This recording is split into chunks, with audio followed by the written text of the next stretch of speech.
palavra de Deus no Salmo de número 122, Salmo 122,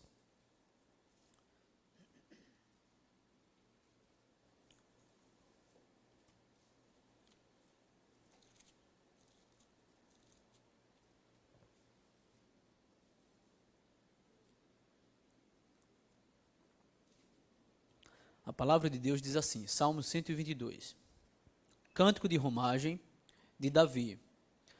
Alegrei-me quando me disseram, vamos à casa do Senhor. Pararam os nossos pés junto às tuas portas, ó Jerusalém. Jerusalém, que estás construída como cidade compacta, para onde sobem as tribos do Senhor, como convém a Israel, para renderem graças ao nome do Senhor. Lá estão os tronos de justiça, os tronos da casa de Davi. Orai pela paz de Jerusalém. Sejam prósperos os que te amam. Reine paz dentro de teus muros e prosperidade nos teus palácios. Por amor dos meus irmãos e amigos, eu peço, haja paz em ti. Por amor da casa do Senhor nosso Deus, buscarei o teu bem. Amém. Vamos orar mais uma vez? Nosso Deus, nós entregamos a ti agora nossa mente, nosso coração, nossas disposições, pedindo que o Senhor, pelo teu Espírito, a tudo isso santifique, Senhor. Nós não iremos entender este texto, senão pelo operar do teu Espírito. As verdades aqui escutadas não serão depositadas no fundo da nossa alma, a não ser pelo teu Espírito. E as nossas disposições também não serão motivadas, incitadas, senão pelo operar do teu Espírito. Então, tem misericórdia de nós, que o teu Santo Espírito possa usar a tua palavra para o fim que assim determinaste. Em nome de Jesus. Amém. Meus irmãos, o Salmo 122, que é um salmo muito conhecido por nós, como você pode, até olhando para o próprio salmo, ver de imediato, se trata de um hino, de um cântico, dentre aqueles que eram usados para o povo de Deus cantar enquanto se dirigia ao culto do Senhor em Jerusalém, no tabernáculo, mais especificamente aqui é o caso desse salmo.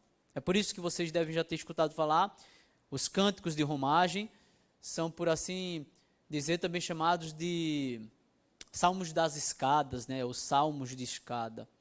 Porque, de fato, o que ocorria é que uma vez que o tabernáculo e posteriormente o templo eram construídos, haviam sido erigidos numa região mais alta de Jerusalém, o povo, cada um saía da sua casa e acabava por se encontrar nas ruas de Jerusalém e todos, como corpo, se dirigiam ao templo ou ao tabernáculo e enquanto subiam até lá, eles iam exatamente como numa romaria cantando ao Senhor.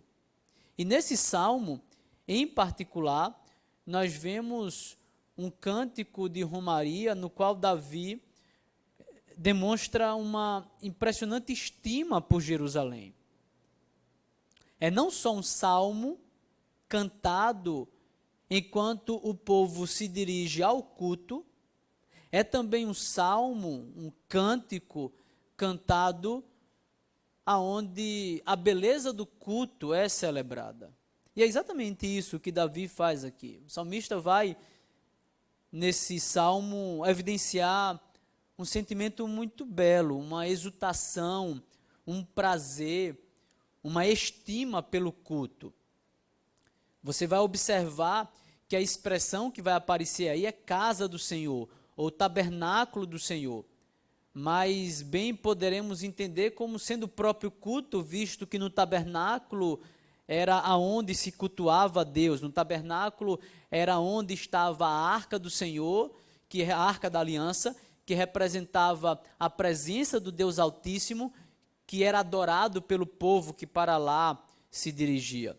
E Davi está exatamente celebrando neste salmo, e enquanto este salmo era cantado, o povo ia celebrando exatamente o fato de que o culto deve ser fator de alegria, o culto deve ser fator de exultação.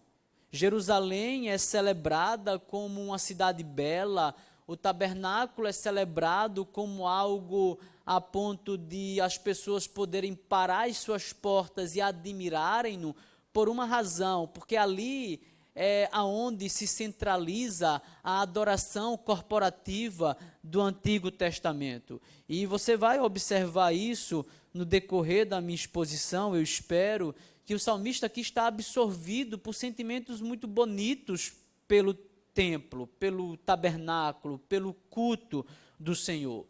E o seu sentimento pelo culto é tão forte, é tão intenso, que ele escreve uma poesia que seria, por conseguinte, usada para cantar enquanto o povo se dirigia ao culto do Senhor. E o cântico, basicamente, iria demonstrar prazer, alegria e estima do povo pelo culto o qual eles estavam se dirigindo. Certamente, então, o propósito central desse salmo é despertar o povo ao anelo pelo culto. Davi tem por interesse primordial estimular o povo crente a cultuar o Senhor. Ele está tomado de uma alegria e de uma exultação pelo culto. Ele escreve um salmo para registrar isso. Agora o povo deve, enquanto se dirige ao culto, cantar este salmo, e com isso, Davi, por interesse primordial, quer que o povo ame a Santa Assembleia, tenha prazer no ajuntamento solene, evidencie isso com seus lábios e com a sua atitude, o prazer que o povo de Deus tem pelo culto. E eu vou dar, inclusive, um tema para a minha exposição nessa noite.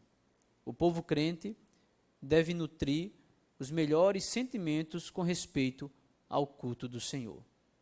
O povo crente deve nutrir os melhores sentimentos com respeito ao culto do Senhor. Eu vou mostrar aqui nesse salmo para vocês, então, meus irmãos, a alegria que o povo deve ter pelo culto. Em segundo lugar, o tributo que o povo deve fazer ao culto. E, por fim, uma oração a ser feita pelo culto. Então, comecemos com a alegria pelo culto. Você já observou muito claramente que é essa a questão pela primeira palavra do versículo 1. Alegrei-me quando me disseram, vamos à casa do Senhor. O salmo, então, inicia com aquilo que pode ser considerado o sentimento principal desse salmo, a alegria exultante, a alegria prazerosa que o salmista tem pelo culto.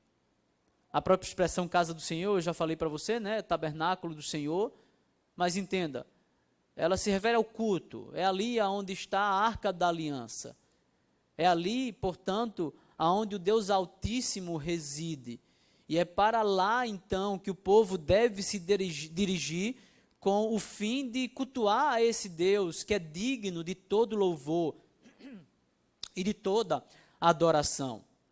Portanto, alegrei-me quando me disseram, vamos à casa do Senhor, corresponde a alegrei-me quando me disseram, vamos ao culto do Senhor. Vamos à presença do Senhor. E essa é a ideia muito nítida, expressa por esse primeiro versículo. Davi ama o culto. Davi nutre os mais piedosos e belos sentimentos relativos ao culto. Ele mora,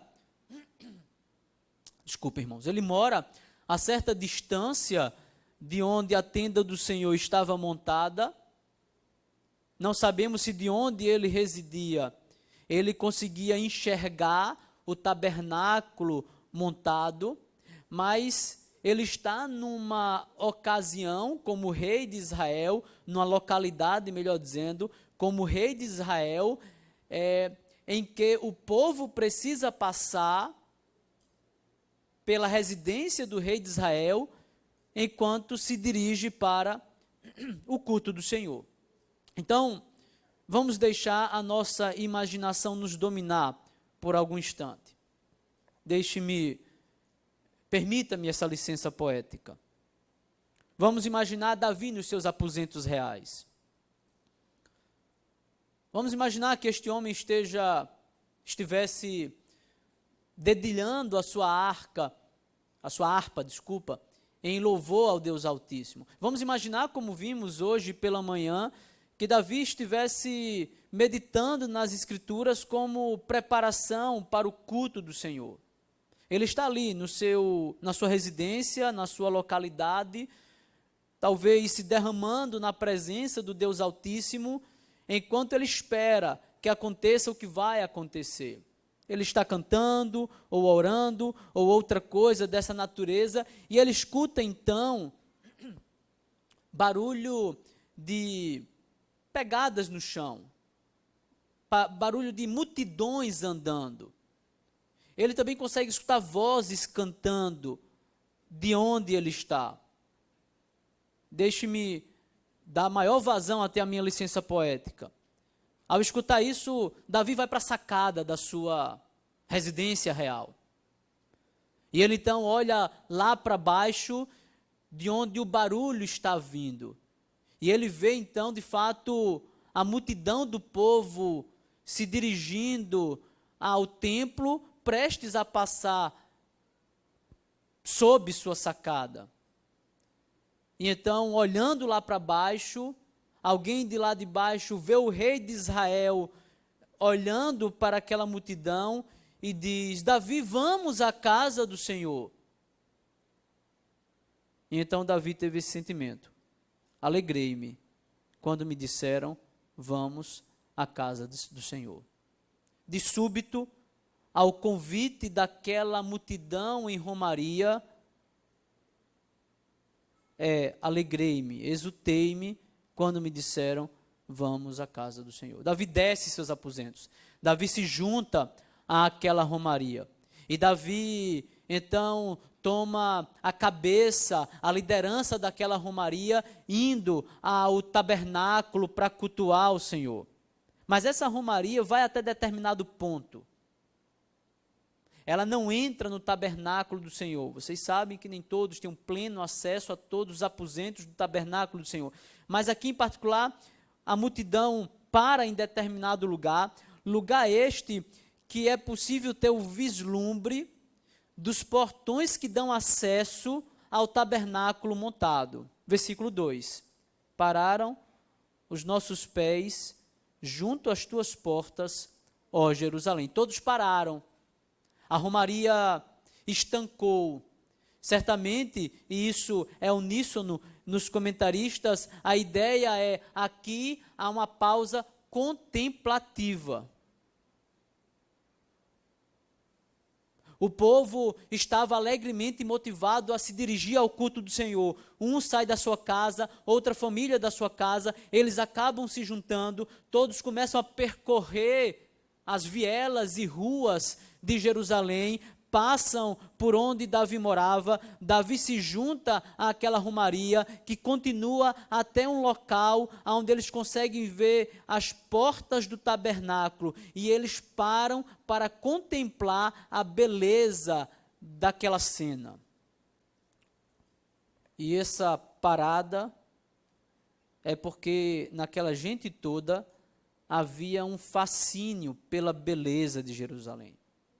Havia uma santa admiração pela cidade santa.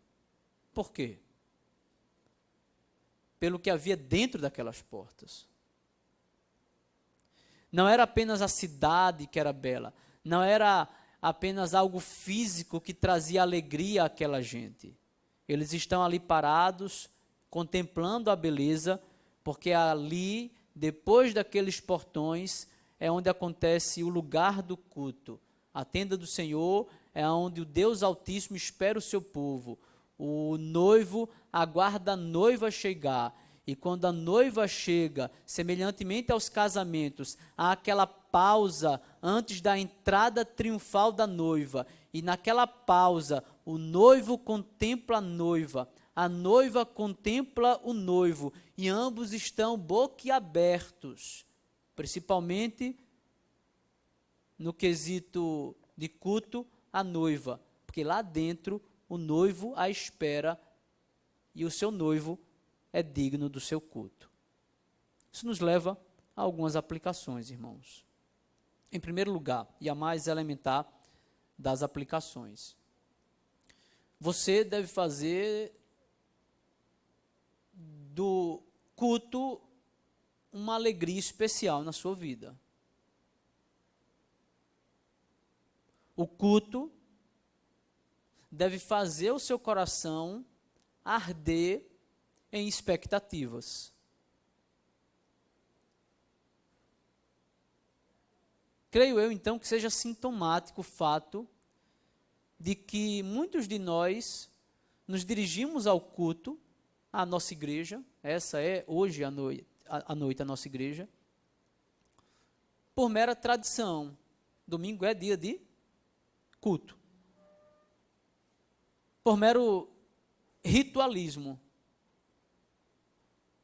Mas perceba que isso não acontecia com este povo, visto que eles não iam ao tabernáculo por meramente ser o dia do Senhor da antiga aliança, ou porque papai e mamãe dizem todos temos que ir para a igreja.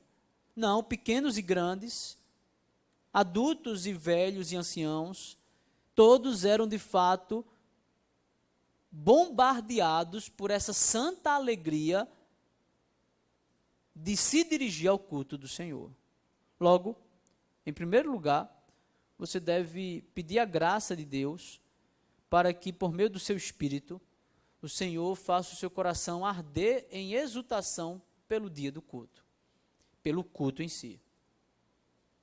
Em segundo lugar, observe, Jerusalém era o lugar no qual Deus colocava o seu nome, e justamente por isso, Davi e o povo de Deus amava e desejava o culto.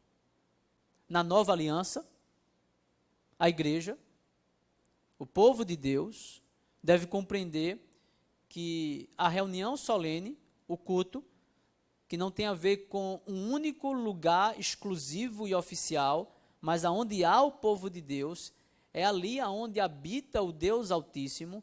Portanto, não diferentemente de como nós vemos aqui, nós, como povo de Deus da nova aliança, devemos nutrir sentimentos pelo culto, bons sentimentos, prazer, alegria e exultação, por quem está ali.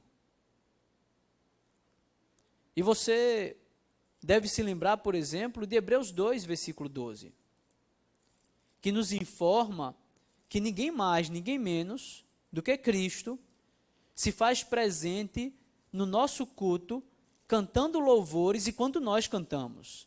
Hebreus 2, versículo 12. Veja que Hebreus 2, 12 é palavra do próprio Cristo, é como se fosse o próprio Cristo falando, e é dito assim: a meus irmãos declararei o teu nome. Em outras palavras, quando o meu povo estiver reunido no culto, sou eu que pregarei para ele, para o meu povo, cantar-te-ei louvores no meio da congregação. O próprio Cristo se faz presente no seu culto, certamente através do seu Espírito, e enquanto a pregação é bíblica, é o próprio Cristo que prega para o nosso coração, e enquanto cantamos cânticos bíblicos, o próprio Cristo, pasmem, abre a sua boca em louvores também, cantando com aquilo que ele chama de seus irmãos. Então veja, o povo havia, na antiga aliança, essa motivação, havia no povo essa motivação de se dirigir ao culto, porque ali estava a Arca da Aliança esta que era a presença do Deus Altíssimo, que dava alegria e exultação ao povo se dirigir para o culto, e não diferentemente nós. Cristo se faz presente. E vejam bem, ele antecipadamente se faz presente. É o noivo aguardando a noiva. Eu e você, portanto, devemos, meditando sobre isso, sermos motivados a, com alegria, nos dirigir ao culto, porque lá Cristo nos espera. Eu gosto do que é dito por determinados teólogos que afirmam que quando Cristo morria, enquanto ele estava na cruz, ele literalmente pensava nome a nome dos seus inúmeros eleitos. Vamos aplicar isso no culto. Nome a nome. Cristo espera que cada um nos façamos presentes no lugar em que ele será adorado. Em terceiro lugar, observe também que essa alegria tem a ver, sim, com Cristo, tem a ver com o culto, mas tem a ver também com os irmãos de Davi. Porque Davi está alegre quando o povo disse: vamos à casa do Senhor. Há a compreensão no corpo de que Deus deve ser adorado. Não é só Davi que tem esse tipo de compreensão. A alegria não está apenas em Davi, a alegria está no povo de Deus. Isso deve nos ensinar que nós devemos nos alegrar com o progresso espiritual uns dos outros. Infelizmente, em função do nosso orgulho, há até mesmo entre crentes disputa relativa à espiritualidade. Quem sabe mais, quem sabe menos. Quem é mais, quem é menos espiritual. Talvez, se não tão fortemente entre nós, os reformados, você sabe que outras tradições isso é muito forte. Um crente mais espiritual, um crente menos espiritual. Um crente carnal, um crente espiritual. Mas perceba, Davi se alegra com o fato de que o povo todo nutre sentimentos pelo culto. Isso é tão tal que alguém chamou Davi para cultuar. Isso alegrou Davi. E todos pararam junto às portas para contemplar, admirar a beleza do culto. O povo todo progrediu espiritualmente, a ponto de não só Davi, mas todos os cristãos, todos os israelitas, melhor dizendo, de fato nutrirem bons sentimentos pelo culto. Que nós possamos nos alegrar com os ganhos espirituais uns dos outros, com o progresso espiritual um dos outros. Encorajemos uns aos outros ao progresso espiritual. Apoiemo-nos uns nos outros, para que por meio do apoio mútuo, nós sejamos, como corpo de Cristo, encorajados ao culto do Senhor.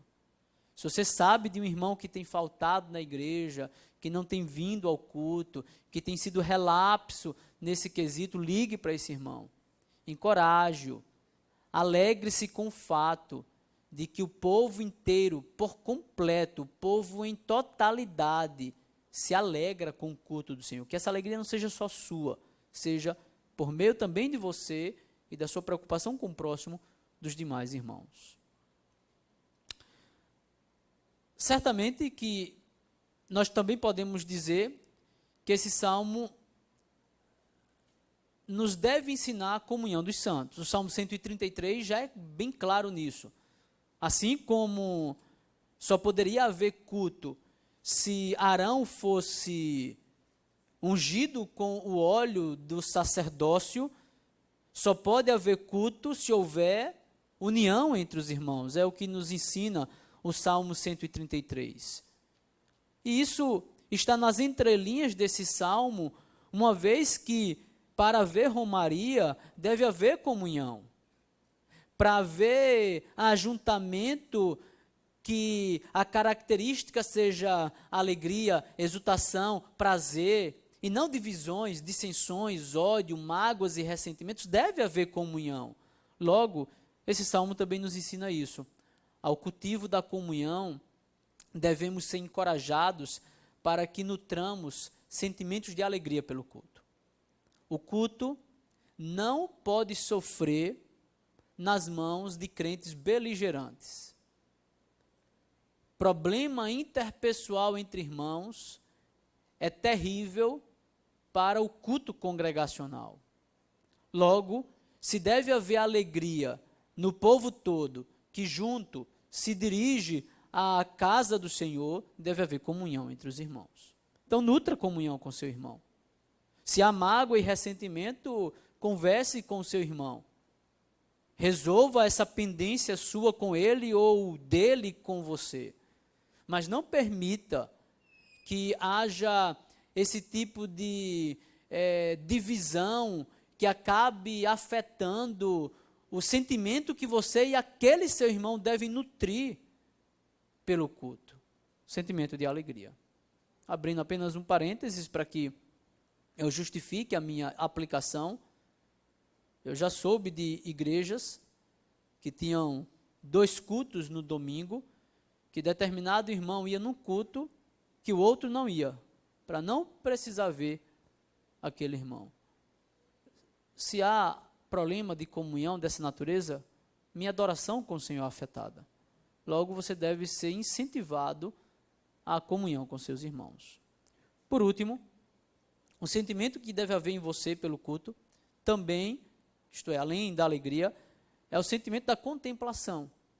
Como esse povo que para junto às portas e contempla Jerusalém, você deve contemplar o culto.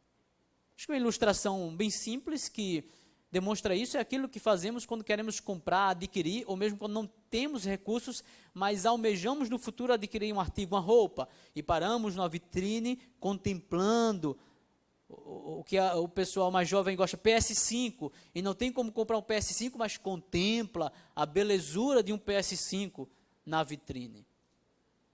O ponto é, eu e você devemos contemplar a maravilha do culto.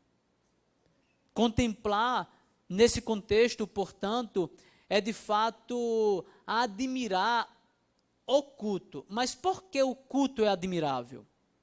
Pela pessoa que é cultuada, Jesus Cristo, ou o Deus Trino. Logo perceba que a atitude sua ao chegar ao culto deve ser de contemplação exatamente nesse aspecto. Você está olhando para Cristo. É Cristo sendo pregado nas Escrituras. Você canta e Cristo está cantando com você. Você ora e as suas orações ou a oração comunitária é escutada por causa dos méritos de Cristo.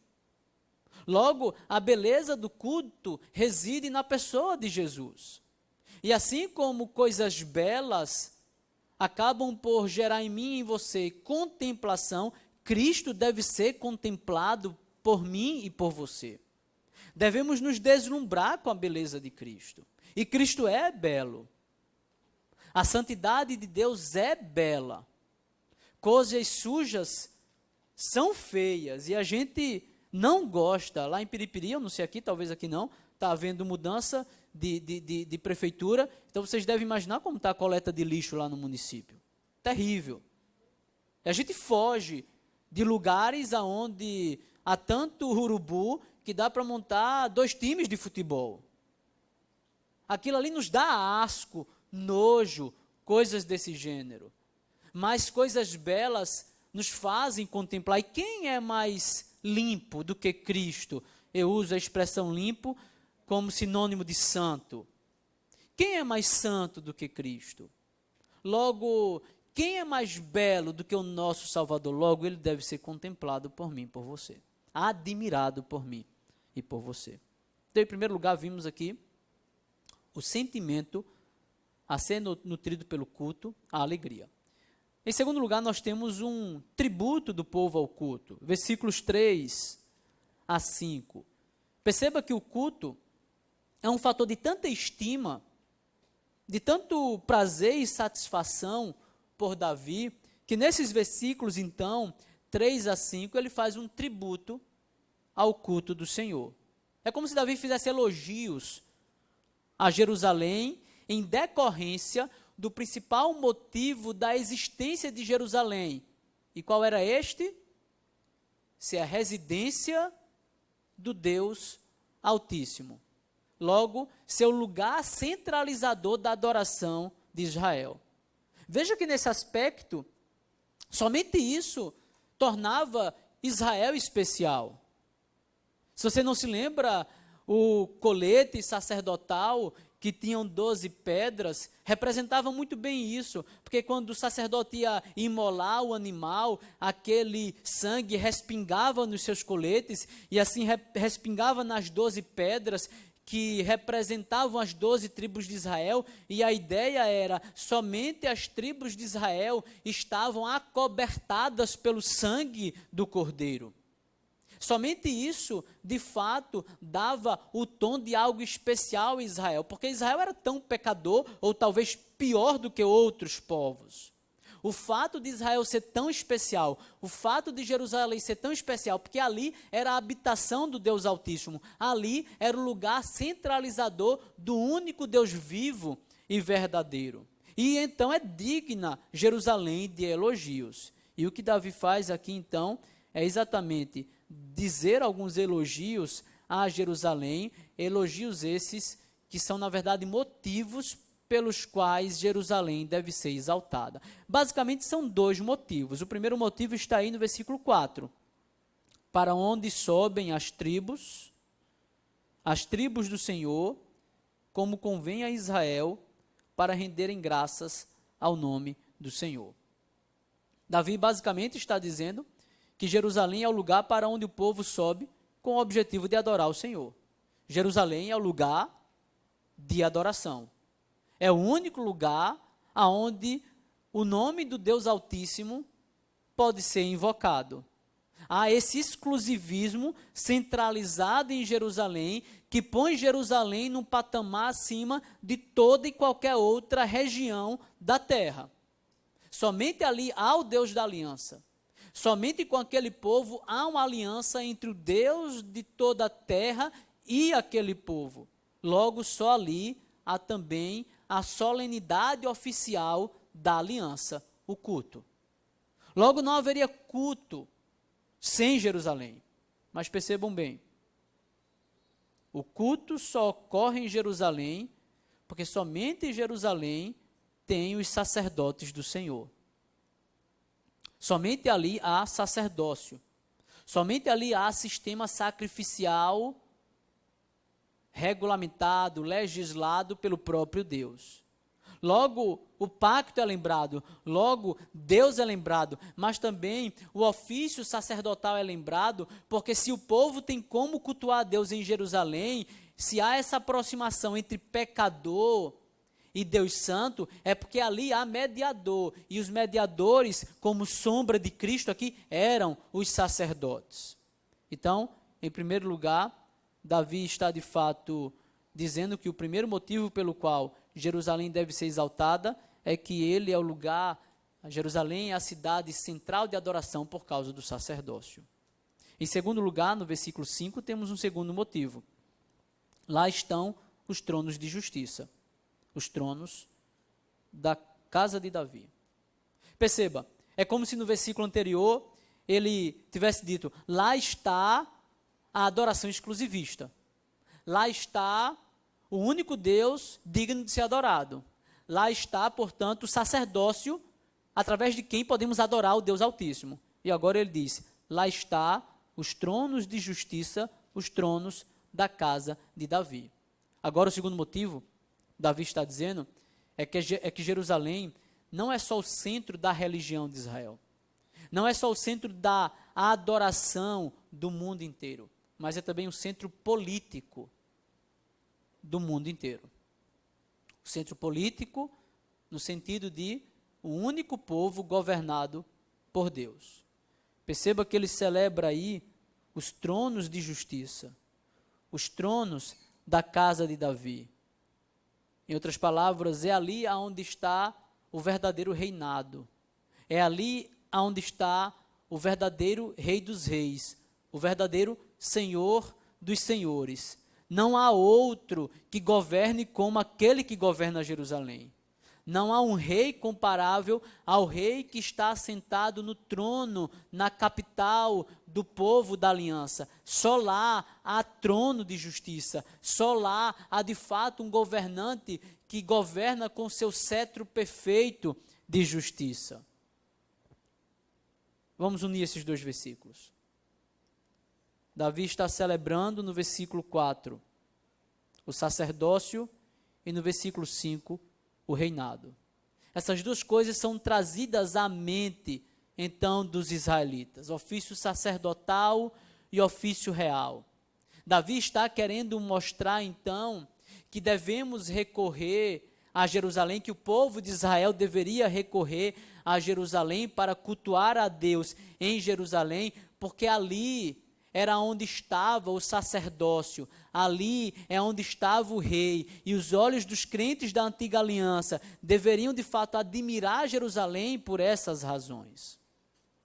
Além disso, recorrer a Jerusalém para obter governo e justiça, culto e adoração, lançaria os olhos do povo crente da antiga aliança para o verdadeiro sacerdote e o verdadeiro rei que um dia viria como aquele tão esperado filho da mulher, que seria o perfeito sacerdote e o perfeito rei, libertador do povo de Deus, Jesus Cristo. Então, admirar Jerusalém parado nas portas é saber que lá dentro há o Deus Altíssimo, que só pode ser cultuado por causa do sacerdócio.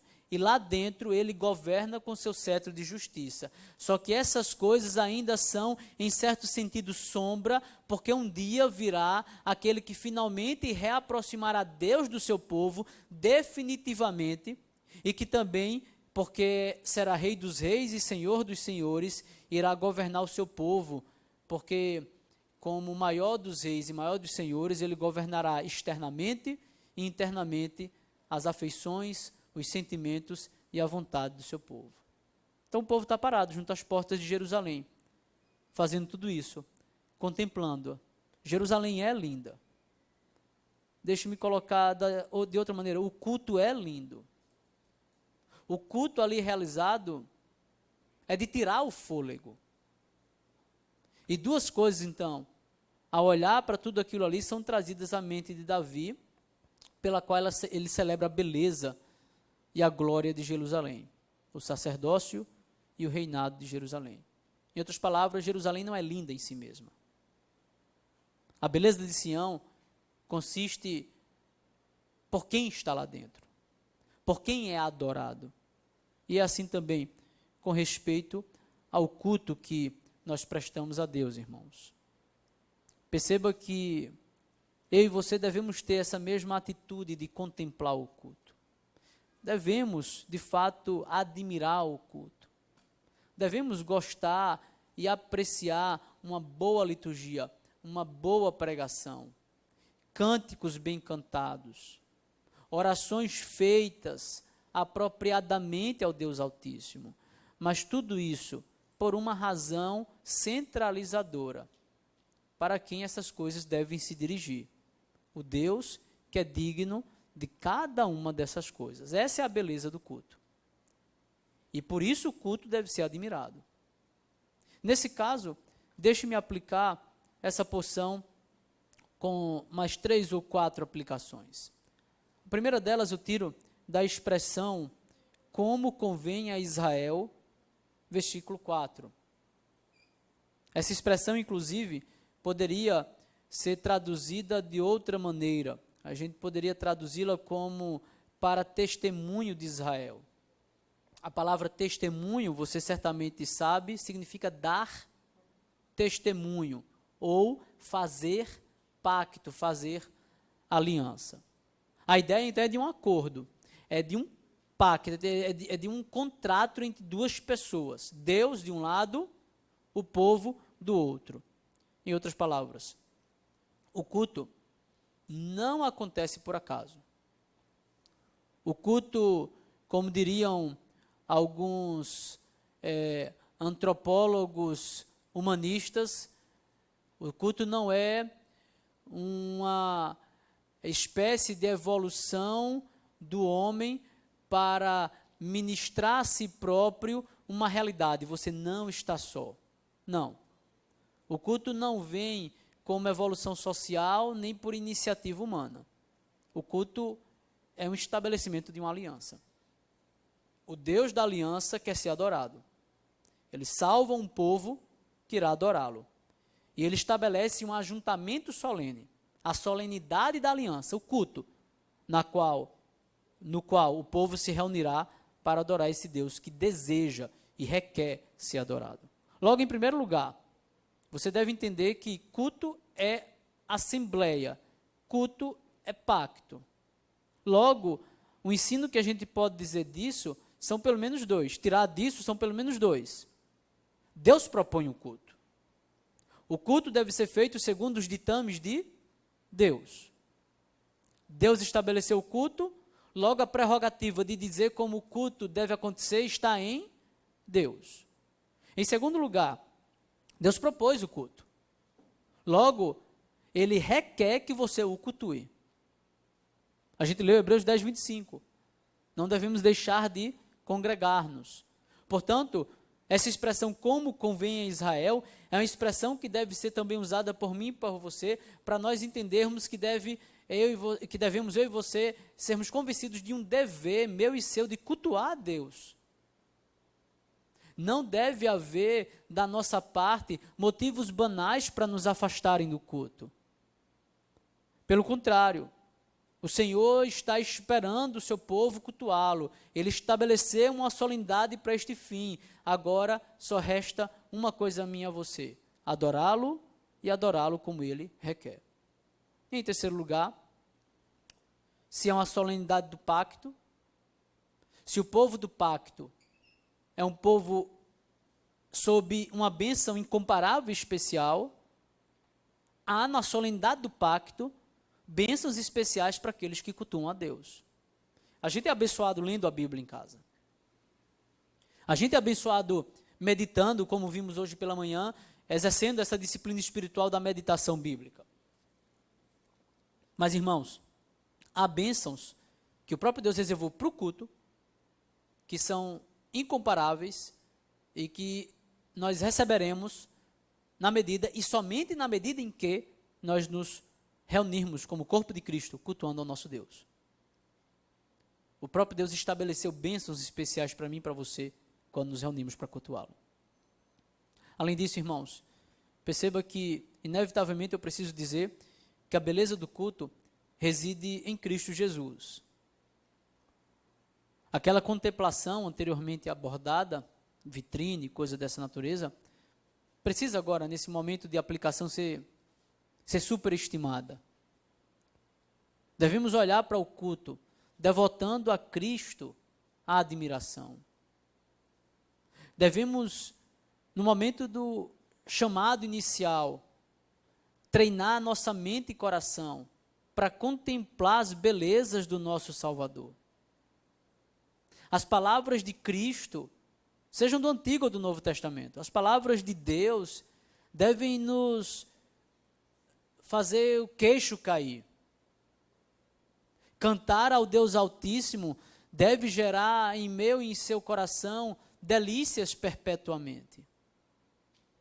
Orar e ter essa maravilhosa oportunidade de, como corpo de Cristo, ter as nossas súplicas atendidas no culto, deve nos deixar impressionados e assim contemplar a beleza de um Deus condescendente, que se deixa ser escutado, mas não só isso, que também escuta as súplicas feitas pelo seu povo. O culto, deixa eu dizer dessa maneira, é feito para ser apetitoso. Devemos, de fato, nos deliciar com o culto.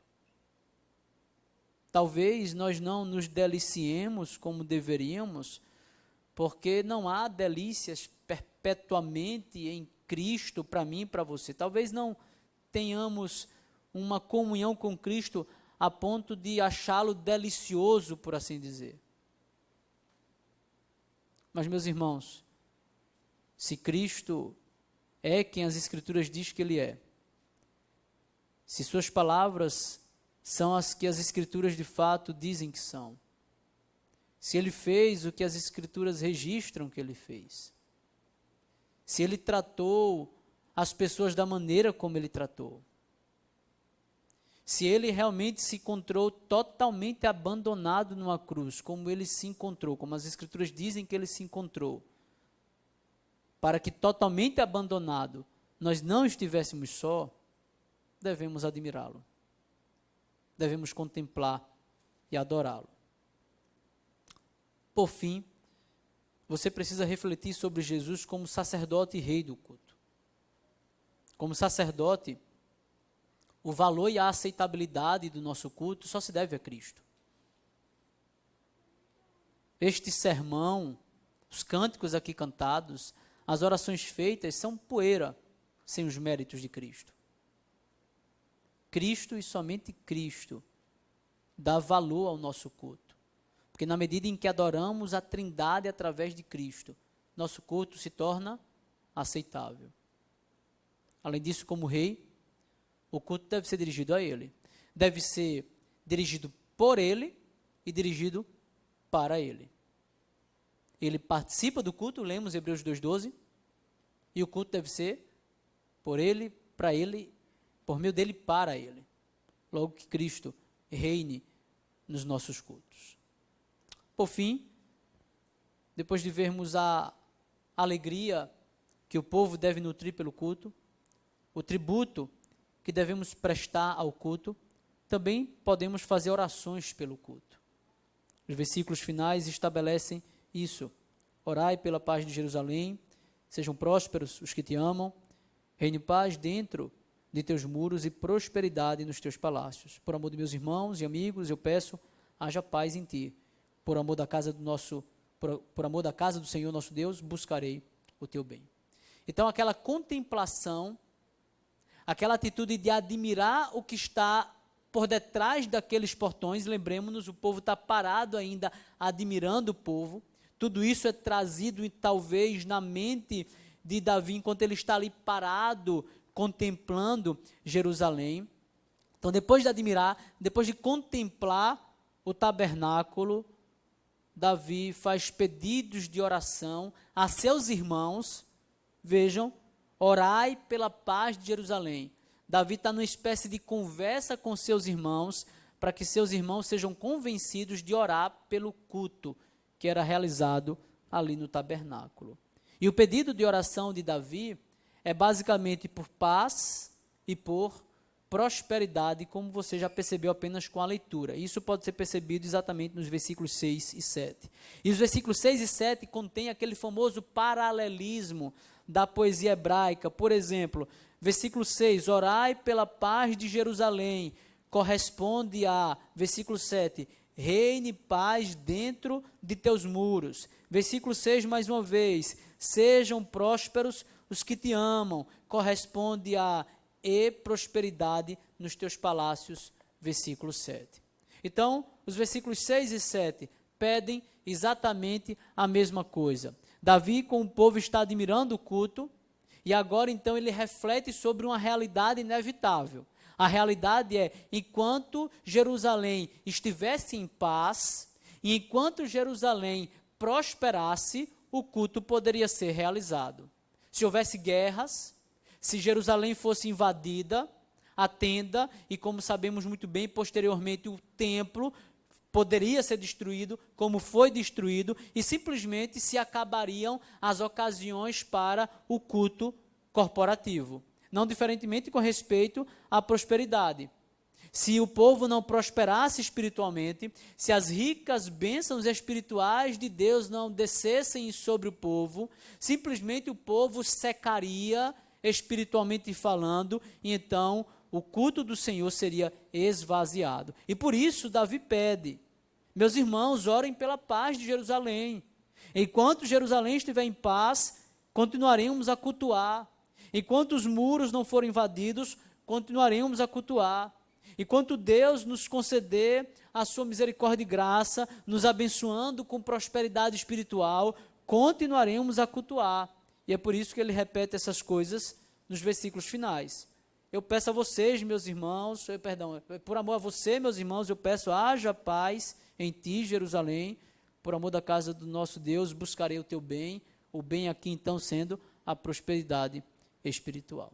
Deixe-me aplicar isso, então, em nossas vidas, irmãos. Irmãos, orar pela paz para o culto, atualmente, diferentemente dos tempos de Davi, implica em pedir que o Senhor conceda para mim e para você ocasiões semanais, condições de em ocasiões semanais nós cultuarmos ao Senhor. E vejam bem, a gente provou isso na pele esses últimos meses, não? A gente foi afastado do culto e por que razão? Pela pandemia. Pois bem, o que Davi está dizendo é: orem para que coisas desse gênero não aconteçam de novo, de tal sorte que vocês sejam afastados do culto do Senhor.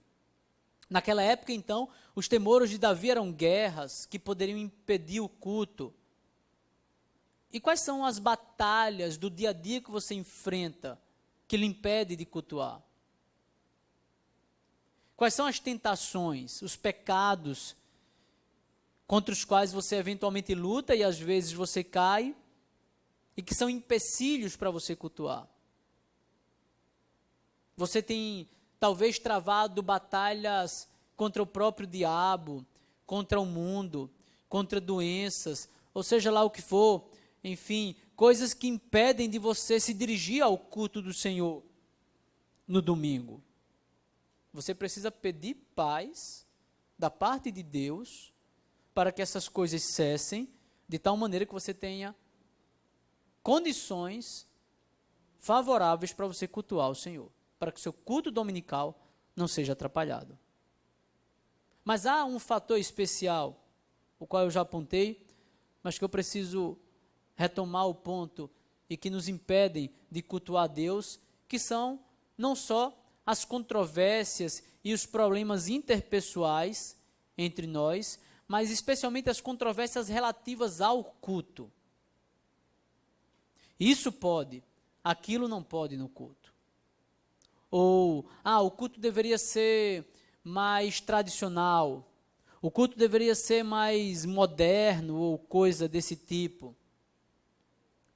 Precisamos pedir paz entre nós, irmãos, entre pastores, na Igreja Presbiteriana do Brasil, entre as lideranças, para que essas coisas não nos tirem a paz que precisamos para cultuar o nosso Deus. Se lembre de Mateus 5, o próprio Senhor Jesus, estabelece que se você estiver prestes a cultuar a Deus, lá ele fala sobre uma oferta, que era o culto, não é isso? Prestes a cultuar a Deus e se lembra que foi ofendido ou ofendeu, deixa eu usar Mateus 5 e Mateus 18 já, você deve parar de cultuar, se resolver com seu irmão e então voltar para cultuar. E perceba, enquanto isso há um problema no sentido de você se afastar do culto. Pois bem, você deve orar pedindo que o Senhor derrame sua misericórdia sobre sua igreja, para que de fato haja paz propícia ao culto. Quanto a orar por prosperidade, a aplicação que podemos fazer, irmãos, é pedindo a Deus para que Ele de fato nos abençoe espiritualmente, nos dê prosperidade espiritual, nos dê a graça de termos bênçãos espirituais sem medidas derramadas sobre nós. Prazer pelo culto é uma bênção se pedir. Amor pelo culto é uma bênção se pedir. Desejo em cultuar é uma bênção se pedir. Compreensão relativa à pregação, à leitura bíblica é uma bênção se pedir. Fervor espiritual é uma bênção a se pedir. O ponto é, nós precisamos pedir por bênçãos que aqueçam o nosso coração, de tal maneira que, aquecidos, estejamos com nossa alma favorável ao culto. Bênçãos espirituais. Mas é também orar para que a própria glória do Senhor seja promovida através do culto. O que mais tornam as pessoas sedentas pelo culto, senão coisas gloriosas? Você já deve ter visto um vídeo aí que tem na internet, o povo numa igreja e algo glorioso acontece. O pessoal coloca um cabo de aço de fora a fora, e então alguém se veste de anjo e ele desce no cabo de aço. Enquanto ele desce no cabo de aço, deve imaginar o glória a Deus e o aleluia daquela igreja. Na mente deles algo glorioso aconteceu. Mas de fato, coisas gloriosas fazem nossos olhos olharem fixamente para aquilo ali. Coisas gloriosas atraem seguidores. Logo, ore para que a glória do Senhor seja promovida nos cultos da Igreja Presbiteriana do Jockey. Para que por meio da glória do Senhor, aqui evidenciada, outros sejam atraídos a este Deus glorioso, passando a cultuá-lo. Por fim, eu encerro com uma palavra relacionada a Cristo e a esse salmo. A gente bem sabe, irmãos, que Cristo é o cumprimento final do tabernáculo do Senhor. Aqui Davi está se alegrando com o tabernáculo, admirando o tabernáculo, e Cristo cumpre o tabernáculo. A adoração da antiga aliança, sabemos muito bem, com todas aquelas figuras e coisas do gênero, elas não tinham um fim em si mesmas. Elas apontavam para algo maior, para algo mais glorioso, a saber, Jesus Cristo. Aqueles rituais, aquelas cerimônias, aqueles eventos da antiga aliança eram sombra de uma realidade esta que é Jesus Cristo.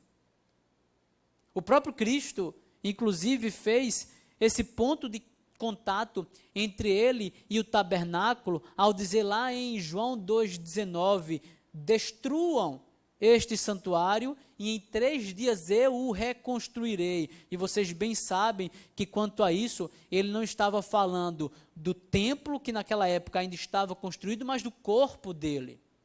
Nesse sentido, ele ainda assim vincula a pessoa dele com o tabernáculo. Nesse caso, toda essa alegria pelo templo, toda essa admiração e contemplação que aqui são evidenciadas por Davi, o povo de Deus, devem ser transferidas para Jesus Cristo. É Ele quem dá valor ao culto. É Jesus quem dá sentido ao nosso culto. Ele é a glória do culto. Hoje, quando você se reúne para adorar a Deus, ali, no caso aqui, se torna a habitação de Jesus. Jesus se faz presente em nosso meio. Isso é por si só admirável. Isso é por si só impressionante. De fato, é aquela promessa, é aquele cumprimento de promessa da visão de Jacó, terra e céus ligados, Cristo é aquela escada. Quando Cristo encarnou, aquilo se cumpriu, mas aquilo se cumpre todo domingo. Cristo se faz presente aqui através do seu Santo Espírito. Logo, isso deve nos dar alegria. Isso deve nos fazer admirar este momento. Portanto, meus irmãos, em conclusão, o objetivo, como eu disse de Davi aqui com esse salmo, era estimular o povo a amar o culto, celebrar as maravilhas do culto. Não há outro motivo, senão Jesus Cristo, que encarnou, sofreu e foi crucificado para redimir um povo para si, um povo de propriedade exclusiva sua, distinto de todos os demais povos, e para habitar no meio daquele povo. Este é o melhor motivo, o motivo que deve dar alegria, o motivo que deve nos fazer contemplar e nos incitar a cultuar. E como resultado, a minha esperança é que, de fato, vocês, como Davi, sejam, por meio desse sermão, encorajados a mesma coisa. Semanalmente, reservar culto, momento para o culto do Senhor, e para que, quando você estiver cultuando ali ao nosso Deus, você contemple, admire, se alegre, Cristo, a beleza do culto. Deus nos abençoe. Amém.